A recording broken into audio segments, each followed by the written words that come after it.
From a client standpoint, I would say it's always having their best interest at heart. Because people can read through it if they feel like they're just a deal to you.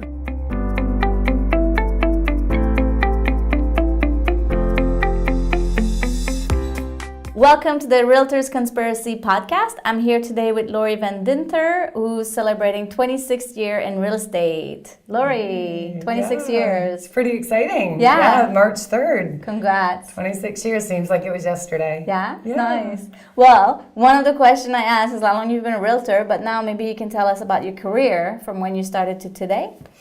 So I've started with Century 21, Philip Austin, which they're not even around anymore. And I was only there 1 year and then joined RE/MAX. So actually this December, it's 25 years with RE/MAX too, which is a pretty big milestone. But it's been a very exciting career. And obviously, you know, as most people, I mean, it's different in this day and age. A lot of people who get their license join a team fairly quickly.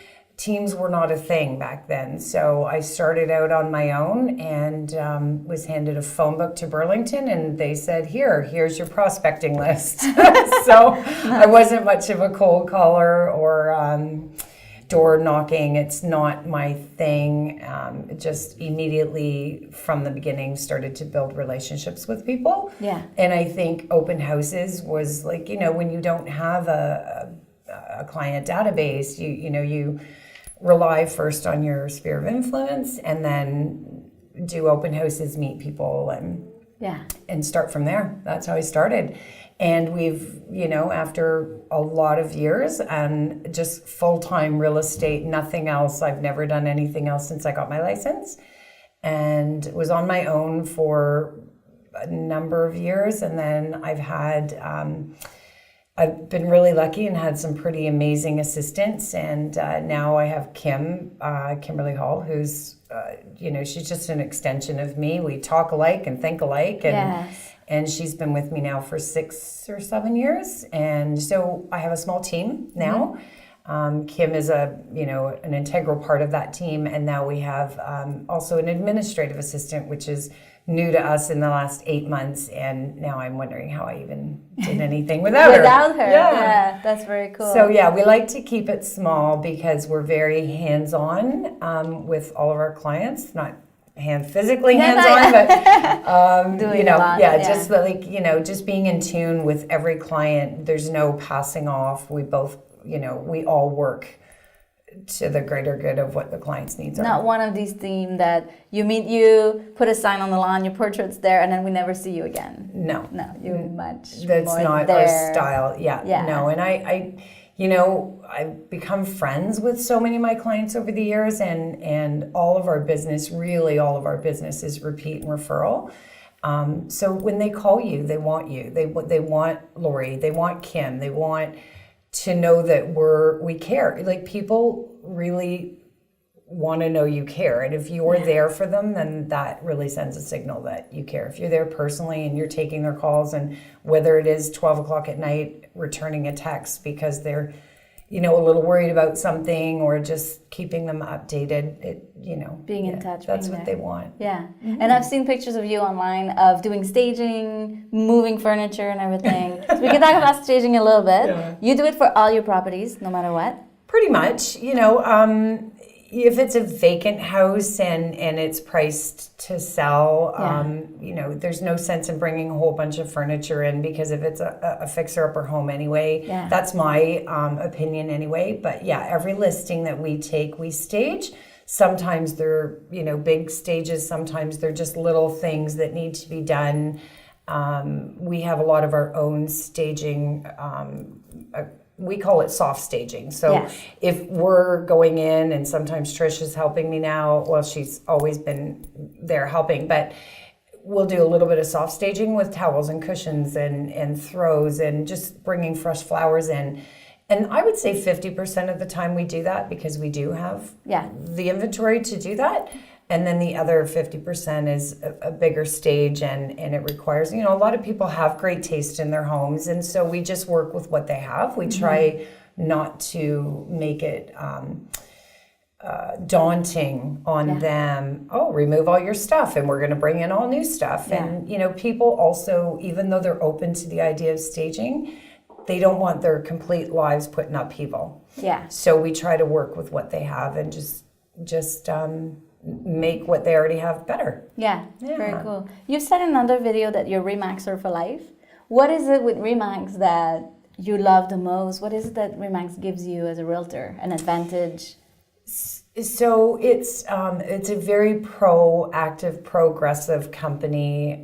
The tools that they provide us to help our clients are second to none in the industry as far as I'm concerned. Yeah. There's a real, we help each other. There's a family element to the company. And because I've spent 25 years building a network and networking with people, not only am I able to help a client who's relocating to another part of the country, Vancouver, Ottawa, I can connect them with a realtor that is a good fit for them because I've met these people. Yeah. And I've built lifelong friendships along the way. So it's been awesome. And we have a lot of fun. Remax people really know how to have a lot of fun. Yes. So, you work hard and you play hard, but it's again about relationships. Yeah. Yeah. Very cool. What's the one thing that made you success throughout that you feel like, I'm glad I did this, this made me successful? Well, first of all, is from a client standpoint, I would say it's always having their best interest at heart. Yeah. Because people can read through it if they feel like they're just a deal to you. Yeah. And it's not my genetic makeup anyway. I'm a very caring, compassionate person. And I think that being reliable, being somebody who gives them the best advice for them. I mean, we've talked people out of buying a home because we didn't think, even though they fell in love with the inside, it was not a location that we felt based on what their needs were, that was going to be the best place for them. Yeah. So being, having integrity, honesty, and maintaining a relationship and staying in touch with your clients and, those things aside from continuing education and being professional at all times. And there's so many things, but I think... You do parties for your clients. What else do you do to keep in touch with them? So we try to reach out to our clients besides the parties, so they get party invites. We send them VIP home show tickets. Okay. I just did a subscription for some of my clients who, closed this year to Home and Style magazine. We're always trying to think of something we personalize client closing gifts. So if somebody's bought a home or sold a home and they're downsizing, whatever that might be, we personalize it to their personality as opposed to just sending flowers. Yeah. Not that I'm saying there's, just showing appreciation for their business and their loyalty. There's nothing wrong with what anybody does. No. But we like to personalize. So if it's a young guy who's just bought his first townhouse, Kim and I had fun doing this huge basket, and he was a Toronto Maple Leafs fan, so, well, who isn't? Oh, maybe not. But anyway, we put in tickets in there, and we, just Toronto Maple Leafs stuff and beer steins and all these different craft beers and peanuts and lottery tickets and just fun things, that's right? Fun, yeah. As opposed to if it's an elderly lady that we know she likes to knit, we'll do a basket for that. Or if it's a young couple or, wine enthusiasts, we're always, trying to come up with creative baskets for that, or just whatever we know is going to make them happy. Yeah.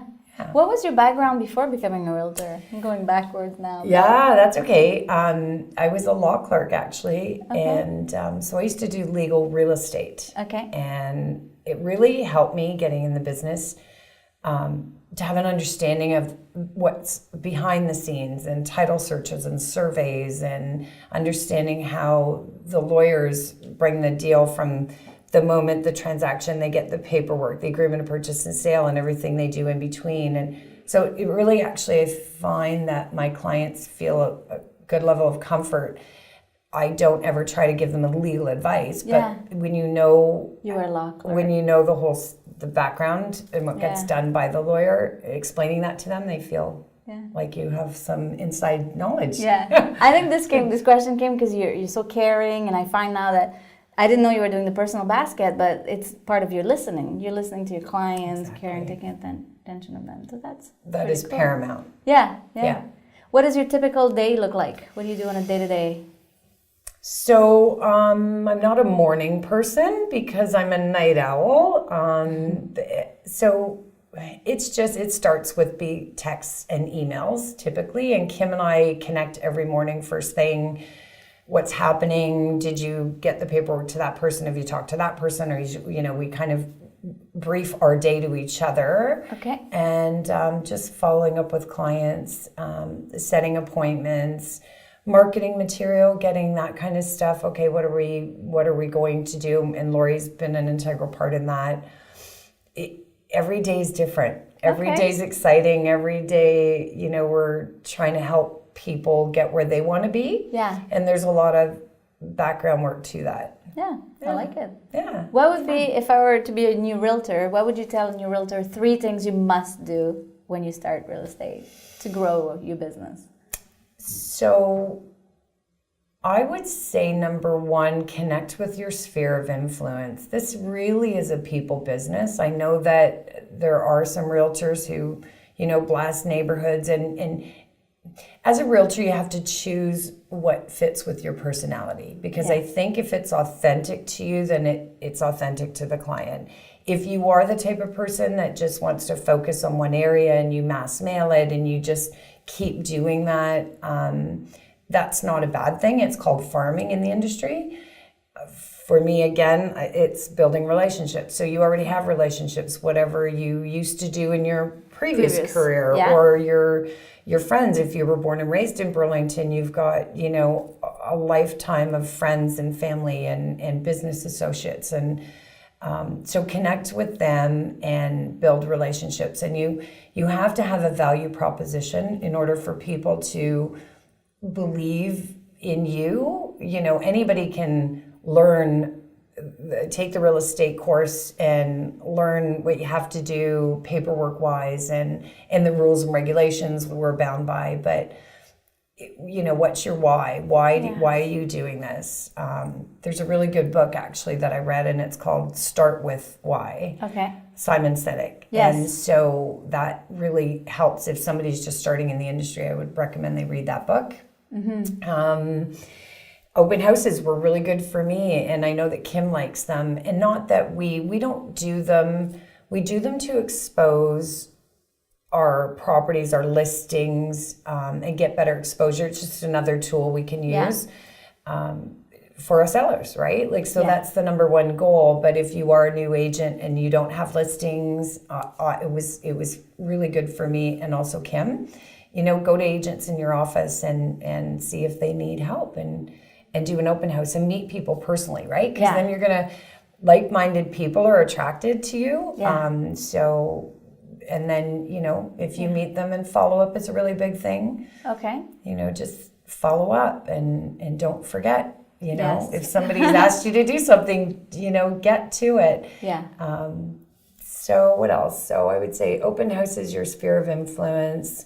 Follow up, definitely. Yeah, networking, that's been really, really, so last year, I think the number was it was even higher than that, 38% of the business that we did was generated by realtor referrals as well. So networking within other realtors around. Interesting. Yeah, and it was a huge chunk of our business.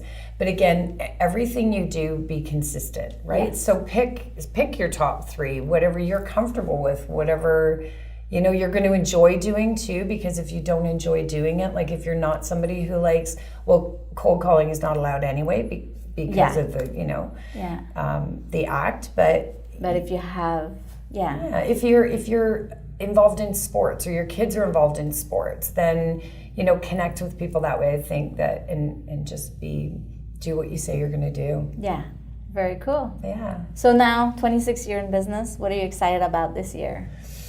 So I think I'm excited. Well, I know I'm excited about. There's a few things, but we would like to grow our team a little bit more, not much, but Yeah. just have one more person. I carry the mentor role as well in our team. Yes. So I would like to continue to network and really continue to nurture the relationships with my past clients Yes. and realtor referrals. So I'll work on that and kind of like nurture my database. Yeah. Kim has gotten so busy since she first joined me because she's helped us grow our business. So I think we need one more person, again, like us. Yeah. Like a Kim. Yeah, But like exactly. you, So that it's was like I will go up a little bit and kind of hover Yes. and mentor and manage and kind of run the team. I still will be very active with all my clients. Yes. Kim will kind of move up the ladder a little bit to kind of take over my position, and then we need a new. So it's always nice to have fresh blood and fresh ideas and. Yeah. So I think I'm excited about that. I'm excited. I have really, actually, to be honest, flown by the seat of my pants for many years and just wing it. 26 years? You can't say that, no. For the most part. And Yeah. so we've really tried to become a little more systematic. Okay. And I that's see where that. the administrative Lori has Procedures. come in. Yeah. Just to streamline things, right? It doesn't change our connection with our clients or how frequently we talk to them, but it just streamlines things. It actually has made our lives easier. Yeah. Yeah. That's very cool. Yeah. Thank you. Exciting. Thanks for sharing all of this. My pleasure. Where do we find you? What's your website?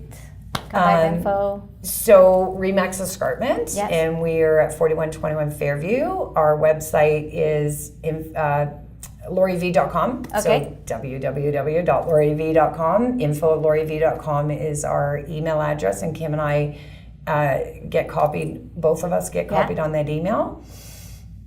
Very cool. Yeah, and we're Yeah. plan on being around. So I'm 26 years. Plan on being around at least another 26 20. Yeah. But then Kim will be, around 30. Yeah. 40. I don't know. Yeah. Anyway, it's been a very rewarding career, and I love.